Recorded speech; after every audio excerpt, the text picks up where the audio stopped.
நண்பர்கள் அனைவருக்கும் வணக்கம். கடும் பதற்றம் நண்பர்களே. அவசரமாக இந்தியா கிட்ட உதவி கேட்டிருக்கு ரஷ்யா. அப்படி என்ன நடந்துச்சு அப்படிங்கறத நம்ம இந்த வீடியோல தெரிஞ்சுக்கலாம். அதை தொடர்ந்தே பாத்தீங்கன்னா தட்டி தூக்கி இருக்காங்க இந்தியா. இந்தியாவுடைய ஆட்டம் ஆரம்பமாயிருச்சு அப்படின்னே சொல்லலாம். அது என்ன அப்படிங்கறத நம்ம இந்த வீடியோல தெரிஞ்சுக்கலாம். அதை தொடர்ந்து கடைசியாக பாத்தீங்கன்னா இந்தியா எடுத்த ஒரு திடீர் முடிவு இப்போ கடும் அதிர்ச்சியில ஈரான் இருக்கு. அது என்ன அப்படிங்கறத நம்ம இந்த வீடியோல தெரிஞ்சுக்கலாம். அதனால ஸ்கிப் பண்ணாம கடைசி வரைக்கும் பாருங்க. பல செய்திகள் காத்துட்டு இருக்கு. அதே போல புதுசா நம்ம வீடியோ பார்த்துட்டு இருக்கும் நண்பர்கள் சப்ஸ்கிரைப் பண்ணாமலே நீங்க எல்லாம் பாப்பீங்க. உடனடியாக சப்ஸ்கிரைப் பண்ணிக்கோங்க. ஃபேஸ்புக் இன்ஸ்டாகிராம்லையும் வீடியோக்கள் போகிறோம். அங்கேயும் வந்து சப்போர்ட் பண்ணி ஃபாலோ பண்ணிக்கோங்க. வாங்க நண்பர்களே வீடியோக்குள்ளே போயிடலாம். நம்முடைய நாட்டுக்கு அதிகப்படியான கச்சா எண்ணெயை ஏற்றுமதி செய்து வந்த ரஷ்யாவுடைய நிலைமை தற்போது மோசமாயிருக்கு அப்படிங்கிற ஒரு அதிர்ச்சி தகவல் வெளியாயிருக்கு. இன்னும் உண்மையை சொல்லணும் அப்படின்னா தற்போது ரஷ்யா நம்முடைய நாட்டுக்கிட்ட தான் பெட்ரோல் வாங்கி பயன்படுத்த தொடங்கி இருக்குன்னா பார்த்துக்கோங்க. உலகில் கச்சா எண்ணெய் வளமிக்க நாடுகளில் ஒன்றாக இருக்கும் ரஷ்யாவுடைய இந்த நிலைமைக்கு என்ன காரணம் அப்படிங்கிற பற்றி தான் நாம் இந்த வீடியோவில் தெரிஞ்சுக்க போகிறோம். ரஷ்யாவை எடுத்துக்கிட்டோம்னா நம்முடைய நாட்டுடைய நெருங்கிய நட்பு நாடாகும். இன்னும் சொல்லப்போனால் நம்முடைய நாட்டுக்கு அதிகப்படியான கச்சா எண்ணெயை சலுகை விலையில் அள்ளி தரும் நாடாக இருக்கு. சில மாதங்களுக்கு முன்னாடி வரைக்கும் நம் நாட்டின் கச்சா எண்ணெய் தேவையில் 38% மேலாக ரஷ்யா தான் பூர்த்தி செஞ்சுட்டு வந்துச்சு.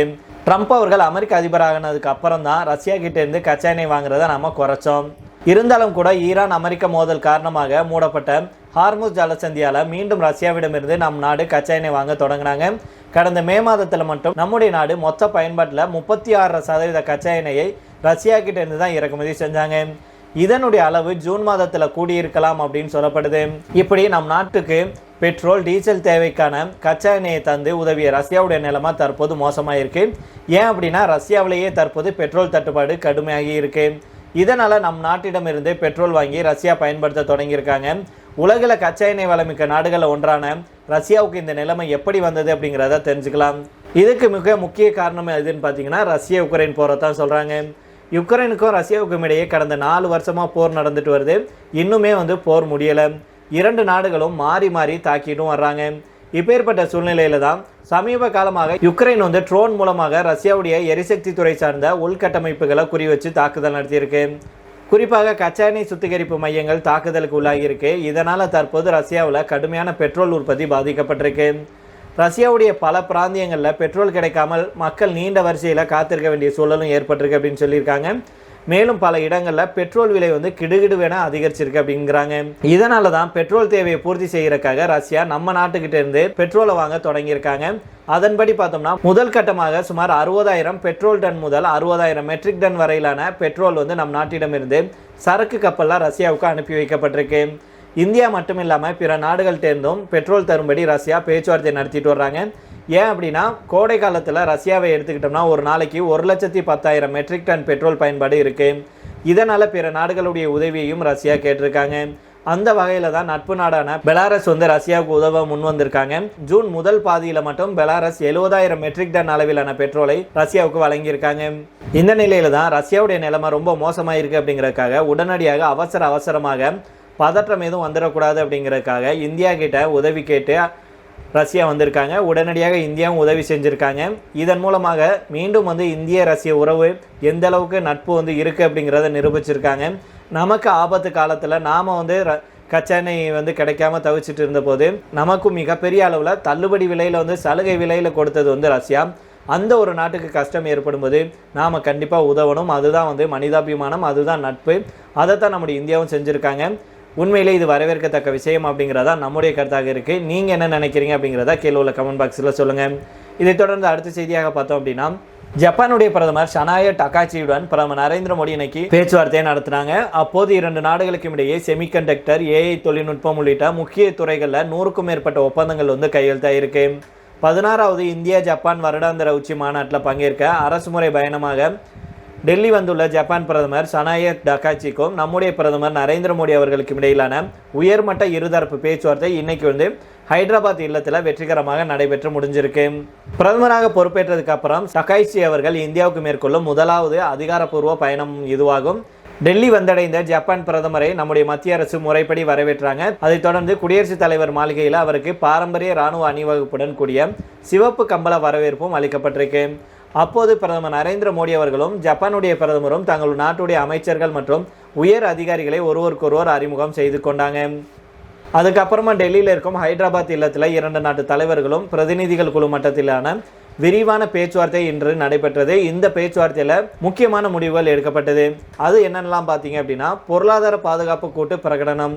அதாவது உலகளாவிய பொருளாதார சூழலில் 2 நாடுகளுடைய பாதுகாப்பை உறுதி செய்யும் வகையில் பிரத்யேக கூட்டு அறிக்கை ஒன்று வெளியிடப்பட்டிருக்கு.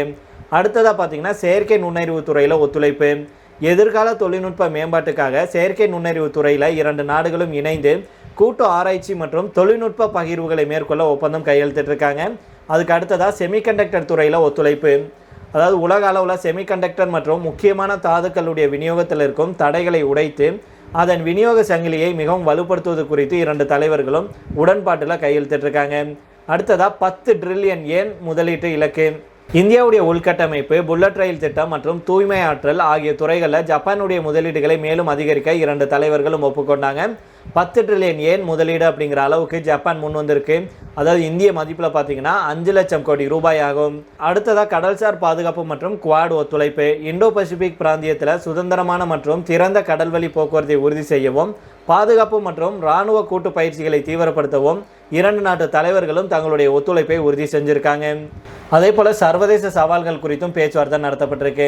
அதாவது அண்மை காலமாக மத்திய கிழக்கு பிராந்தியத்தில் நிலவும் பதற்றங்கள், ஹார்முஸ் நீரிணை கடல்வழி போக்குவரத்து பாதிப்புகள் மற்றும் அதனால் இந்தியா, ஜப்பான் ஆகிய 2 நாடுகளுடைய எரிசக்தி தேவைகளில் ஏற்பட்டிருக்கும் சவால்களை எதிர்கொள்வது குறித்தும் மாற்று வழிகளை உருவாக்குவது குறித்தும் 2 தலைவர்களும் ஆலோசனை செஞ்சிருக்காங்க. அதே போல கடந்த 1 வருஷத்தில் மட்டும் 2 நாடுகளுக்கும் இடையே 120 புதிய வணிக ஒப்பந்தங்கள் மூலம் சுமார் 10 பில்லியன் அமெரிக்க டாலர் முதலீடு இந்தியாவுக்கு வந்திருக்கு அப்படின்னு தெரிவிச்சிருக்காங்க. மேலும் நம்முடைய பிரதமர் மோடி அவர்கள் என்ன சொன்னாங்கன்னா, தற்போதைய காலகட்டத்தில் 2 நாடுகளுக்கும் இடையிலான இருதரப்பு உறவின் மிக முக்கிய தூணாக அதிநவீன தொழில்நுட்ப கூட்டாண்மை உருவெடுத்திருக்கு அப்படின்னு சொல்லியிருக்காங்க. மேலும் இந்த சந்திப்பின் போது பாதுகாப்பு, செமிகண்டக்டர்கள், குவாண்டம் தொழில்நுட்பம், பசுமை ஆற்றல் மற்றும் பாதுகாப்பான விநியோக சங்கிலி தொடர் ஆகிய முக்கிய துறைகளுக்கான திட்டங்களை 2 நாடுகளும் வெளியிட்டிருக்காங்க. மேலும் பிரதமர் மோடி அவர்கள் உலகளாவிய ரீதியில் பல்வேறு அரசியல் ஸ்திரத்தன்மை நிலவிட்டு வரும் இந்த சூழலில் 2 நாடுகளுக்கு இடையே நிலவும் பரஸ்பர நம்பிக்கை தான் நம்முடைய மிகப்பெரிய சொத்து அப்படின்னு பிரதமர் மோடி அவர்கள் சுட்டிக்காட்டி பேசியிருக்காங்க. ஜப்பானுடைய முதல் பெண் பிரதமரான சனாயே டகாச்சியை தொலைநோக்கு பார்வை கொண்ட மக்கள் தலைவர் அப்படின்னு பாராட்டிய நம்முடைய பிரதமர் மோடி அவர்கள் கடந்த சில தசாப்தங்களாக இந்தியாவின் ஆட்டோமொபைல் மற்றும் எலக்ட்ரானிக்ஸ் துறைகளின் வளர்ச்சியில் ஜப்பான் ஆற்றிய பங்கு விலை மதிப்பற்றது அப்படின்னும், இந்த அரசுமுறை பயணத்தின் மூலம் 2 நாடுகளுடைய பார்ட்னர்ஷிப் ஒரு புதிய வரலாற்று பக்கத்தை தொடங்கியுள்ளது அப்படின்னும் அவர் தெரிவிச்சிருக்கிறாரு. இந்த மாநாட்டுடைய ஒரு முக்கிய மைல்கல்லாக பாதுகாப்பு துறையில் தங்களுடைய முதலாவது கூட்டு மேம்பாட்டு திட்டத்தில் இந்தியாவும் ஜப்பானும் கையெழுத்திட்டிருக்காங்க. இந்தோ பசிபிக் பிராந்தியத்தில் அமைதி, கடல்சார் பாதுகாப்பு மற்றும் சட்டத்தின் ஆட்சியை உறுதி செய்வதற்காக 2 நாடுகளும் இணைந்து நவீன பாதுகாப்பு தொழில்நுட்பங்களை உருவாக்க இருக்காங்க. மேலும் சுதந்திரமான இந்தோ பசிபிக் பிராந்தியத்துக்கான தங்களுடைய கூட்டு பொறுப்பை 2 தலைவர்களும் மீண்டும் உறுதிப்படுத்தியிருக்காங்க. எரிசக்தி மற்றும் பொருளாதார பாதுகாப்பை வலுப்படுத்தும் நோக்கத்தில் செமிகண்டக்டர்கள் மற்றும் குவாண்டம் தொழில்நுட்பங்களை உள்ளடக்கிய கூட்டு பணிகள் தீவிரப்படுத்தப்பட்டிருக்கு. இதன் ஒரு பகுதியாக சுற்றுச்சூழல் மற்றும் கிராமப்புற வாழ்வாதாரத்தை மேம்படுத்த இந்தியாவில் பெரிய அளவில் பயோகேஸ் ஆலைகளை அமைப்பதற்கான இந்தியா ஜப்பான் பயோகேஸ் திட்டம் அறிவிக்கப்பட்டிருக்கு. கடந்த 1 வருஷத்தில் மட்டும் 2 நாடுகளுக்கும் இடையே 120 புதிய வணிக ஒப்பந்தங்கள் மூலம் சுமார் 10 பில்லியன் அமெரிக்க டாலர் முதலீடு இந்தியாவுக்கு வந்துள்ளதாகவும், அடுத்த 10 வருஷத்தில் ஜப்பான்லேருந்து 10 ட்ரில்லியன் யென் முதலீட்டை ஈர்ப்பதை இலக்கு அப்படின்னும் பிரதமர் மோடி அவர்கள் விவரித்து சொல்லியிருக்காங்க. இந்த உயர்மட்ட பேச்சுவார்த்தையில் இந்திய வெளியுறவுத்துறை அமைச்சர் எஸ் ஜெய்சங்கர் அவர்கள் மற்றும் தேசிய பாதுகாப்பு ஆலோசகர் அஜித் தோவால் உள்ளிட்ட முக்கிய அதிகாரிகள் பங்கேற்றாங்க. இதைத் தொடர்ந்து கடைசி செய்தியாக பார்த்தோம் அப்படின்னா, ஈரானுடைய உச்சபட்ச தலைவர் அயத்துல்லா அலி கமேனி கடந்த பிப்ரவரி 28 கொல்லப்பட்டார். அவருடைய இறுதி சடங்கு வரும் 4 தொடங்கி 5 நாட்கள் நடைபெற இருக்கு. அழைப்பு விடுக்கப்பட்டும் பிரதமர் மோடி அவர்கள் இதில் பங்கேற்காத நிலையில் நம் நாட்டின் சார்பில் 2 பேரை அனுப்பி வைக்க இருக்கிறாங்க. ஆனால் அவர்களுடைய ரேங்க் மிக குறைந்த அளவில் இருக்குது. இதனால் ஈரானை மொத்தமாக கைவிட பிரதமர் மோடி அவர்கள் திட்டமிட்டுள்ளாரா அப்படிங்கிற கேள்வி எழுந்திருக்கு. அமெரிக்காவுக்கும் ஈரானுக்கும் இடையே மேற்கொள்ளப்பட்ட தற்காலிக ஒப்பந்த அடிப்படையில் போர் நின்று இருக்கு. இதனால் வரும் 4 அதாவது ஜூலை 4 முதல் ஜூலை 9 வரைக்கும் மொத்தம் 5 நாட்கள் ஈரானுடைய உச்சபட்ச தலைவர் அயத்துல்லா அலி கமேனிக்கு இறுதி சடங்குகள் நடத்தப்பட இருக்கு. இதில் ஈரான் தன்னுடைய நட்பு நாடுகளுடைய தலைவர்களை பங்கேற்க அழைப்பு விடுத்திருக்கு. அதன்படி அயத்துல்லா அலி கமேனியுடைய இறுதி சடங்கில் பிரதமர் மோடி அவர்கள் பங்கேற்க வேண்டும் அப்படின்னு ஈரான் விரும்புது. ஈரானுடைய பிரதமர் மசூத் பெசஸ்கியான் பிரதமர் மோடி அவர்களை தொலைபேசியில் தொடர்பு கொண்டு அழைப்பு விடுத்தார். ஆனால் பிரதமர் மோடி அவர்கள் பங்கேற்க போவதில்லை அப்படிங்கிற தகவல் கிடைச்சிருக்கு. மோடி அவர்களுக்கு பதிலாக இந்தியா சார்பில் மத்திய வெளியுறவுத்துறை இணையமைச்சர் பவித்ரா மார்கெரிட்டா மற்றும் பீகார் ஆளுநர் சையத் அட்டா ஹஸ்னைன் ஆகியோர் அனுப்பி வைக்கப்பட வாய்ப்பு இருப்பதாக சொல்லப்படுது. இந்த நிலையில தான் இந்தியாவுடைய இந்த செயல் தற்போது விவாதத்தை கிளப்பியிருக்கு. ஏன் அப்படின்னா இதுக்கு முன்னாடி ஈரானுடைய முதல் உச்சபட்ச தலைவர் அயத்துல்லா ருகோலா கொமேனி கடந்த 1989ஆம் ஆண்டில் காலமானார். அப்போது அவருடைய இறுதி சடங்குல நம் நாட்டிலிருந்து அப்போதைய வெளியுறவுத்துறை அமைச்சர் நரசிம்ம ராவ் அவர்கள் போனாங்க. அதுக்கப்புறம் கடந்த 2024ஆம் ஆண்டில் ஈரானுடைய அதிபர் இப்ராஹிம் ரைசி ஹெலிகாப்டர் விபத்தில் பலியானார். அவருடைய இறுதி சடங்குல நம் நாட்டுடைய அப்போதைய துணை ஜனாதிபதி ஜெகதீப் தன்கர் அவர்கள் பங்கேற்றார். இப்போது அயத்துல்லா அலி கமேனி 30 ஆண்டுகளாக ஈரானுடைய உச்சபட்ச தலைவராக இருந்து மறைந்த நிலையில் பிரதமர் மோடி அவர்களுக்கு அழைப்பு வந்தும் அவர் போகலை. மாறாக மத்திய வெளியுறவுத்துறை இணையமைச்சர் மற்றும் பீகாருடைய ஆளுநர் அவர்கள் போகிறாங்க. இவங்க 2 பேருடைய அந்தஸ்து அப்படிங்கிறது துணை ஜனாதிபதி மற்றும் மத்திய வெளியுறவுத்துறை அமைச்சரை விட குறைவாகும் அப்படின்னு சொல்லப்படுது. இதுதான் தற்போது பேசும் பொருளாகி இருக்கு. இந்தியாவுக்கும் ஈரானுக்கும் இடையே ஒரு நல்ல உறவு இருக்கு. ஒரு காலத்தில் ஈரானுக்கிட்ட இருந்து கணிசமான அளவில் நம்முடைய நாடு கச்சா எண்ணெயை வாங்கி பயன்படுத்தினாங்க. அமெரிக்கா பொருளாதார தடைகளை விதித்ததுக்கு அப்புறம் தான் ஈரான்கிட்ட இருந்து கச்சா எண்ணெய் வாங்குறத நம்முடைய நாடு நிறுத்தினாங்க. அதுக்கப்புறமும் கூட பாகிஸ்தானை தவிர்த்து ஈரானுடைய சாபகார் துறைமுகம் வழியாக கடல்வழி பாதையை அமைக்கும் திட்டத்தை இந்தியா முன்னெடுத்தாங்க. அமெரிக்காவுடைய அழுத்தத்தால் இந்த திட்டத்துக்கான நிதி ஒதுக்கீடு நிறுத்தப்பட்டிருக்கு. இது மட்டும் இல்லாமல் மத்திய கிழக்கு நாடுகளான சவுதி அரேபியா, கத்தார், ஈராக் உள்பட பிற நாடுகள்கிட்டேருந்து நம்முடைய நாட்டுக்கு கச்சா எண்ணெய் வர வேண்டும் அப்படின்னா ஈரானுடைய ஹார்மஸ் ஜலசந்தி வழியாக தான் வந்தாகணும்.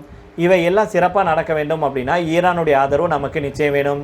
ஆனால் தற்போது மறைந்த ஈரானுடைய உயர்மட்ட தலைவர் அயத்துல்லா அலி கமேனியுடைய இறுதி சடங்குக்கு பிரதமர் மோடி அவர்கள் புறக்கணிக்க இருக்கிறாரு. இந்தியாவுக்கு இஸ்ரேல் மற்றும் அமெரிக்கா கூட நல்ல உறவு இருக்கு. இந்த நாடுகள் சேர்ந்து தான் அயத்துல்லா அலி கமேனியை போட்டு தள்ளினது. இப்படி இருக்கும்போது அவருடைய இறுதி சடங்குல பங்கேற்றால் அது இஸ்ரேல் அமெரிக்காவுடைய உறவை பாதிக்கலாம் அப்படிங்கிறதுனால இந்த முடிவை மோடி அவர்கள் எடுத்திருக்கலாம் அப்படின்னு சொல்லப்படுது. ஒரு வரியில நம்ம சொல்லணும் அப்படின்னா ஈரானை விட இஸ்ரேல், அமெரிக்கா உள்பட பிற மத்திய கிழக்கு நாடுகளுடைய ஆதரவை பெற இந்தியா இந்த முடிவை எடுத்திருக்கலாம் அப்படின்னு சர்வதேச அரசியல் வல்லுநர்கள் சொல்றாங்க. அதனால பொறுத்திருந்து பார்ப்போம். இதோட நாம இந்த வீடியோ முடித்துக் கொள்ளலாம். இதே பற்றி உங்களுடைய கருத்துக்களை கீழே உள்ள கமெண்ட் பாக்ஸில் சொல்லுங்க. மீண்டும் நாளை வேறொரு செய்திகளுடன் உங்களை சந்திக்கிறேன். நன்றி, வணக்கம்.